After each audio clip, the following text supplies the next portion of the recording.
नमस्कार दोस्तों, स्वागत है आपका एक बार फिर हमारे YouTube channel electrical with AK में। दोस्तों, आज का हमारा वीडियो का टॉपिक है how to test 3 phase induction motor with multimeter. 3 phase induction motor को मल्टीमीटर से कैसे टेस्ट करते हैं। तो 3 फेस इंडक्शन मोटर को मल्टीमीटर से टेस्ट करने के लिए यहाँ पर मैंने 3 स्टेप दिखाए हुए हैं। सबसे पहला हमारा स्टेप है अर्थ टेस्टिंग। हम लोग अर्थ टेस्टिंग करते हैं मोटर की बॉडी और कॉइल के बीच में। जो हमारी ये टर्मिनल हैं, इन टर्मिनल से बॉडी के बीच में हमारा कंटिन्यूटी नहीं बताना चाहिए। अगर कंटिन्यूटी बता रही है मोटर तो इसका मतलब है कि मोटर हमारी बॉडी के साथ में शॉर्ट है और वो चलने योग्य नहीं है। तो हम लोग मोटर के टर्मिनल पर अब चेक करते हैं मल्टीमीटर से। ये हमारा मोटर का टर्मिनल है, आप देख रहे होंगे यहाँ पर। ये U1 इसका टर्मिनल है, ये U2 है। इसी तरीके से ये V1 है, ये V2 है और ये W1 है और ये W2 है। ये हमारे 6 टर्मिनल हैं। इनको हम टेस्ट करेंगे एक एक करके बॉडी के साथ में, जहाँ पर पेंट ना लगा हो। तो सबसे पहले हम लोग हमारे क्लैंप मीटर में सेट करते हैं बजर पर, जिससे कि हम लोगों को कंटिन्यूटी टेस्ट होगा। यहाँ पर चेक कर लेंगे, क्रॉस चेक दोनों प्रोबों को आपस में लगा के कि हमारा सही है कि नहीं। अब हम लोग क्या करेंगे कि मोटर में कोई भी ऐसा भाग जहाँ पर पेंट ना लगा हो वहाँ पर लगाएंगे, और दूसरा जो हमारा प्रोब है वो हमारी कॉइल के टर्मिनल पे लगाएंगे और देखेंगे आपस में ये शॉर्ट तो नहीं है। देखिए इस तरीके से एक एक करके सभी के साथ में लगाएंगे। ये शॉर्ट नहीं है, ये भी ओपन बता रहा है। इसी तरीके से 6 टर्मिनलों पर हम बारी बारी से लगाकर टेस्ट कर लेते हैं। ये ओपन है।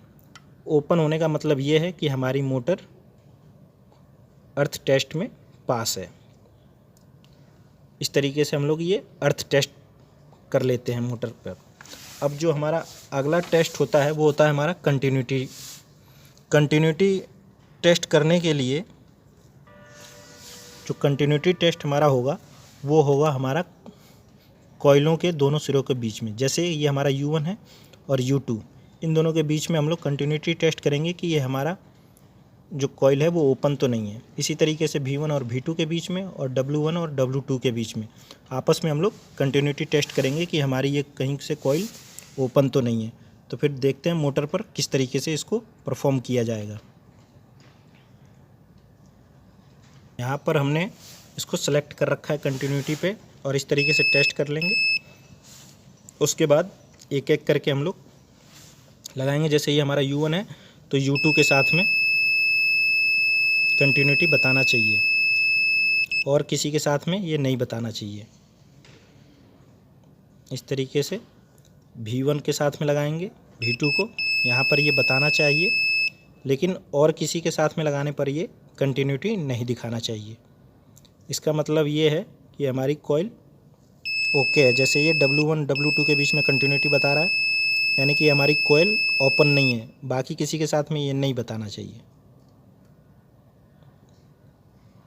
और किसी के साथ में अगर ये बताता है तो इसका मतलब ये है कि हमारी कॉइल आपस में शॉर्ट हो गई है, तो ये हमारा कंटिन्यूटी टेस्ट में फेल हो जाएगी। लेकिन अभी ये किसी के साथ में नहीं बता रही है, सिर्फ अपनी वाली कॉइल के साथ में बता रही है। जैसे W1 W2 के साथ में बता रहा है, V1 V2 के साथ में और U1 U2 के साथ में। इसका मतलब ये है कि ये हमारा कंटिन्यूटी टेस्ट में जो हमारी मोटर है ये पास है। अब जो हमारा अगला टेस्ट है वो होगा हमारा रेजिस्टेंस टेस्ट। रेजिस्टेंस टेस्ट जो हमारा होता है वो होता है हमारा कॉइलों के बीच में। जैसे U1 और U2 के बीच में हम लोग रेजिस्टेंस चेक करेंगे कितना आ रहा है। इसी तरीके से V1 और V2 के बीच में रेजिस्टेंस चेक करेंगे कि वो कितना आ रहा है। और तीसरी जो हमारी है W1 और W2 के बीच में हम लोग चेक करेंगे कि रेजिस्टेंस कितना आ रहा है। अगर ये रेजिस्टेंस इक्वल आता है या लगभग बराबर आता है तो हमारी मोटर चलने के योग्य है। और अगर ये इक्वल नहीं आता है, बहुत ज़्यादा डिफरेंस होता है किन्हीं दो कोयलों के बीच में, तो इसका मतलब ये है कि हमारी मोटर अनबैलेंस है, या तो ये ख़राब है या ख़राब हो जाएगी बहुत ही जल्दी। तो इसलिए हम लोग करते हैं रेजिस्टेंस टेस्ट। तो मोटर के टर्मिनल पे हम लोग देखते हैं कि किस तरीके से इसको टेस्ट किया जाता है। रेजिस्टेंस टेस्ट करने के लिए हम लोग मल्टीमीटर पर सेट करेंगे इसको रेजिस्टेंस पे। आप देख रहे होंगे कि ये मेगा ओम में यहाँ पर अभी आ रही है वैल्यू 0, ओपन दिखा रहा है।